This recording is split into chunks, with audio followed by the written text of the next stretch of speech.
Kia ora Star Wars fans, welcome to Middle-aged Kiwi Man collecting Star Wars figures. In this video I'm going to do a quick review of VC312, and that's the Mandalorian from Minds of Mandalore.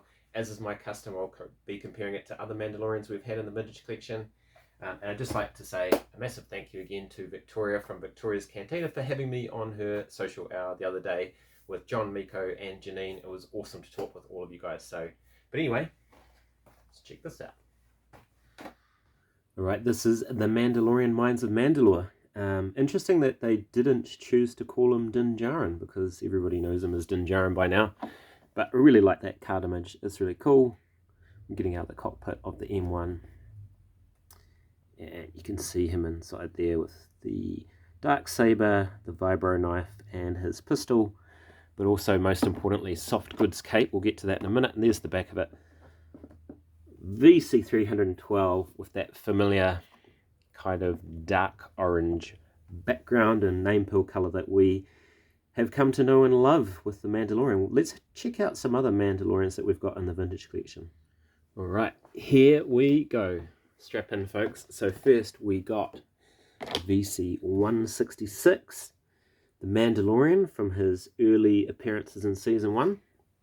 And we got a carbonized version of that figure. I don't really collect carbonized, but this is one I still have carded. By the way, Retro's not going to feature in this lineup. And we got VC177, which is Din Djarin the Mandalorian. So, first time we've had him by his name, and he came with Grogu, and behind that sticker, his head. Then we got VC181, the Mandalorian in his Beskar armor. Very, very cool. And of course we had VC211, the Mandalorian and Grogu Mando Crease Deluxe figure on a card back. And VC251, Din Djarin Morak in his tank driver disguise. I thought I'd better include that one because it's the same character, even though he's in a disguise. And then most recently we got VC292, the Mandalorian from the N1 Starfighter. So I am really stoked that this one's finally come on its own card. And the reason is, the most recent one that came with the soft goods cape was this one from the Mandalorian M1 Starfighter. And I've not opened that one up. I only bought one M1 Starfighter, as cool as it is. So, and the other two were locked in expensive packs as well. So there was another Mandalorian with soft goods cape that was in this rescue set. And the very first Mandalorian we got with the soft goods cape came with the Razor Crest. Right, there is the Mandalorian with all of his accessories. So we'll start off with the dark saber. It's got a little bit of detail at the tip there, but it's definitely not as good as the dark saber that came with Previsor. That's the one that I've given to Bo-Katan in my display. Comes with this little vibro knife. Let's see if you can see that. A bit of detail on there, but no paint apps whatsoever. And then his classic pistol that he always comes with. It's falling all around in my hand, sorry. Bit of paint on the handle, that's about it. Of course, look at that painted armor. That looks fantastic. That reminds me a lot of the Jango Fett that we got recently. His backpack is also an accessory, same design, but I really like this soft goods cape. That is fantastic.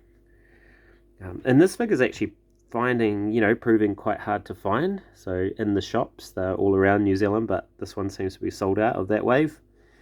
And the articulation, it's got the double barbell at the head, which is cool.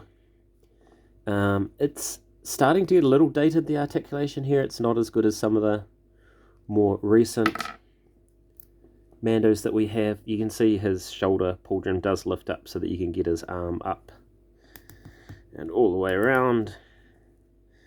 He's got a bit of a crunch there, and he's got, the waist seems to be like glued in. He's got the older style hips, thigh swivel, the knees alright, and he's got the rocker ankles. Those first came with that Mando Crease set, VC211 I think that was. But anyway, so I think he looks pretty cool, and I'm just going to compare him with another figure, and it is the older VC166, which I've given the soft goods cape from the rescue set. You can see there's a lot of reused parts, but some of them are new, like that shoulder pauldron with the mudhorn signet compared to the original one. It's cool. It's like a shore trooper pauldron almost, at least in colour. You can see the thigh armour has changed. Obviously he's got rocker ankles now and a few other bits and pieces, but largely very much that original sculpt right through to the backpack. Just flip those over there, and the design of it.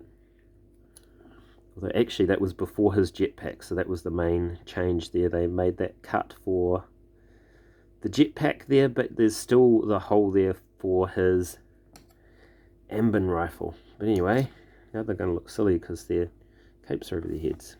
Alright, so his gun's gone really nicely into his holster, as we've come to expect. Nowhere to stick the vibro knife, and I'm not going to use that dark saber.